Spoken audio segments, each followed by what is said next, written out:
both. But yeah, continue what you were saying before. Sorry for interrupting you. I just wanted to like. No, I mean our no, it's fine. Our training. So here, this is an example on our training.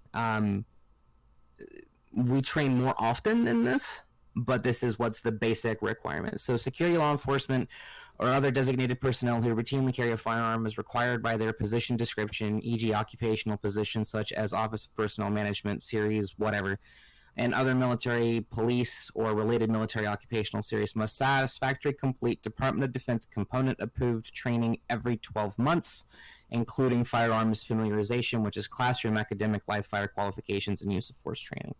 That's the bare minimum, is every 12 months. On my ship, it was every 3 months was dedicated firearms training when we were in port peacetime. If you were somebody who was part of our VBSS team, which is what's known as a Visit Board Search and Seizure, if you were somebody who was part of our Security Alert Team, Backup Alert Force, if you were somebody who is routinely on guard for pierside sentry, pierside roving sentry, gate sentry, topside sentry, or internal soundings and security sentry, then you had to complete training a little bit more often than that, especially understanding deadly force usage, taking position to deal with threats and situations that may or may not happen, training on your weapons.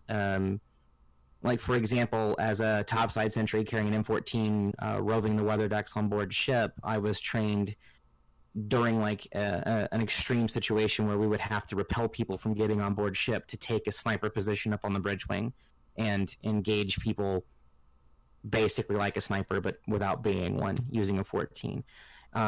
Wait, and I'm confused about that last statement. So you guys like practice sniping people, kind of? Just practiced the positioning and aiming, and but not like live fire training or anything. Mm-hmm.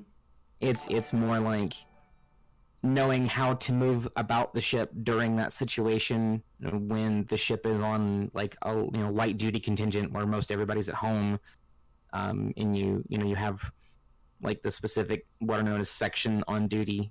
In port, we were on usually what's known as 6-section duty, which is the ship's crew is divided into 6 sections, and every 24 hours a section is on duty, which means they're required to be on ship for 24 hours. And then they're off duty the next day, the next 5 days. When we're at port, we're on 3-section duty, and things change. So like each section is on duty every 24 hours.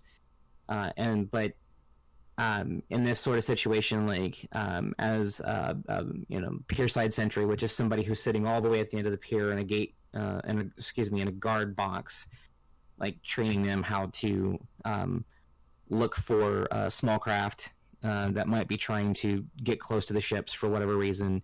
The pierside sentry is a rover, which walks up and down the pier, and each ship that is attached to the pier will trade off people to be doing these specific jobs and duties.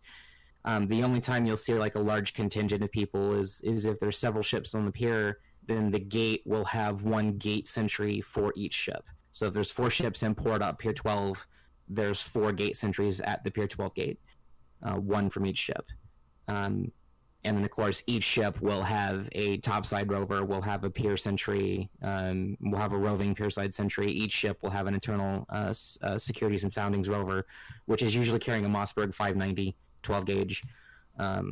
And then each ship also has our SAT and BAF teams, our security alert and backup alert force teams, which are specifically designed within less than 5 or 10 minutes to respond to a threat to the ship, which means no matter where they're at on ship, they need to be able to get to the armory and get armed and get to their positions within less than 10 minutes. Did you guys ever have situations where that would happen? Are you allowed to talk about that even? Nothing I can talk about, no. So wait, so like it's classified or whatever, or just like you haven't, like you, thank God, didn't have to deal with a threat? There's stuff I'm still not allowed to talk about. Oh shit. Okay, I'll keep that in mind then. Damn. No words. You can get in trouble. Let me try and think this one through. Did we ever have an instance where on board ship that we actually had to... No, we did not. Not on board my ship and not stationed at NLB Norfolk. Not that I remember. We did not. We did have several situations where, like, we would get threats and we would have to respond to those threats, but usually base police would respond because we're not supposed to leave the pier, right? So if the ship is at the pier, we're not supposed to leave it. So that's why the base has its own specific police detachment that is designed to defend the base. Did you like feel on edge a lot being there, like knowing that? All the time, yeah. I can say that if you were to ask me if I've ever drawn a weapon on another individual while in the performance of my duties, the answer is yes. Wow. Do you? And if I had a weapon drawn on me in return, the answer is yes. Do you... Outside of that, go ahead. Yeah. Do you like going? I've like read about some stories of people who have been in similar positions as you. Like, of course, like coming back. Some of them have PTSD, and some of them, even if they don't have PTSD, they have a hard time adjusting to regular life again. Well, I also don't want to be like accidentally mischaracterize myself. I am not a combat veteran. I did not deploy to a combat zone. So, Frames rated. Yeah, thank you, Frames. I appreciate it. What's up, Frames? Chill out, my dude. That's the running joke that we always tell Frames to cool off. So I am diagnosed with PTSD and anxiety, with what's known as a generalized anxiety disorder and post-traumatic stress disorder, and also diagnosed with what's known as Axis 1 major depressive disorder as well, from my time in the military. And I am an honorably discharged disabled veteran, so I'm on 10% disability for a back injury, sustained while on active duty, so it is a service-connected injury.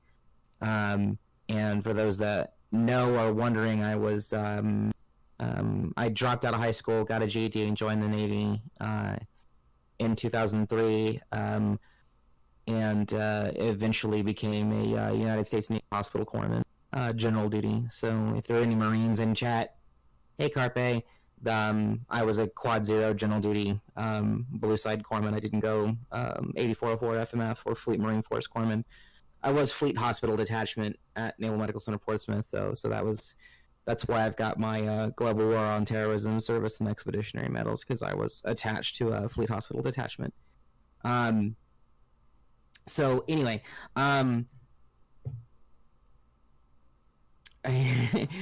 you're not gonna talk to random about your yeah, Grump, if you want to come talk to another vet, it's you can come talk to me if you want another veteran to talk to.